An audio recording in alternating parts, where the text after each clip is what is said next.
Good afternoon, Notary World. I pray that everyone is having an awesome day. I just dropped by this morning to talk about hopelessness and helplessness. What do we do when we feel hopeless and helpless? Well, I've been in a pretty rotten mood the last few days because I was feeling hopeless and helpless because of all of the bad things that are going on in our world, and especially because, I've got four wonderful grandsons that I'm concerned about, not only my own safety, but the safety of my grandsons. So that made me feel hopeless and helpless. The anger that I felt turned to hopelessness and helplessness. Well, I started writing and I just started doing stuff like that, trying to get myself back to a good place. Well, let me tell you, we never know where our help is going to come from. We had a young lady on one of our Zoom presentations, on the Zoom presentation for last evening. Her name is Diane Shirley, and she's from New York. But she brought to us eating for energy. And I'm thinking, well, I'm going to learn about, I got to eat right, so forth and so on.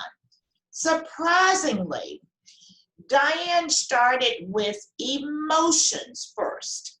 And we had to do this wheel where we identified where our emotions were on a spoke.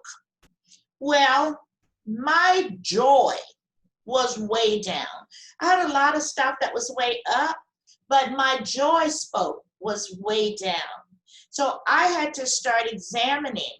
She helped me to examine how to get out of that low spoked joy position.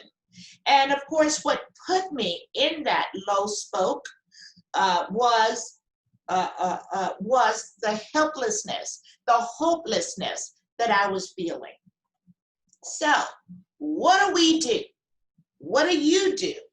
I'm going to tell you what I did. Because of the presentation that Diane did last night, I had one of the best night's sleep that I've had in a few weeks. I woke up this morning more refreshed. I woke up this morning and decided I was taking my power back. So, taking my power back, I put on my cheetah dress. That's my fight. I put on my red top. That was a cover up because, I was kind of exposed here. This is my power. Red is my power. And I got on a pair of red heels. And I used some red lipstick. Taking back my power. Now, when I'm out and about, you can't see the red lipstick because I got my mask on. I have taken back my power. And taking back your power, it's a mindset. And we have to find something to help us feel useful again.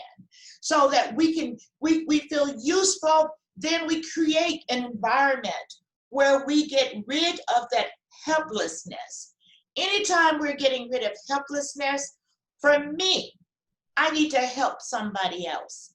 So I did this workshop in 2011 for Friendship West Baptist Church, for one of their nonprofits that's connected to their church.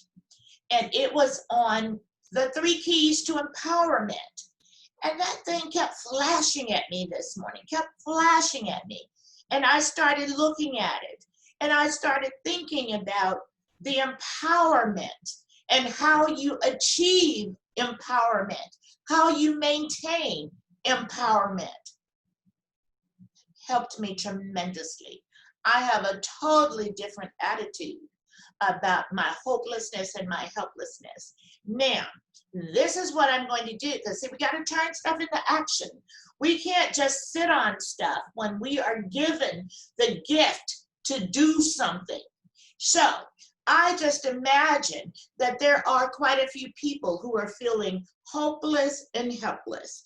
So I've made the decision to bring this 3 keys of empowerment to you. And I'm going to do it in about 10 parts because it's quite lengthy. It's based on this book by Blanchard. And it's an adaptation of his Ken Blanchard's book, 3 Keys to Empowerment. I'm going to bring that to you so that you too can take back your power through your self-empowerment. Self-empowerment. So anyway, that's just my nugget for today. I thank you so much. And you guys just go right on out and have a great day. You have a great day because this is a day that God has allowed us to see and work within. Thank you.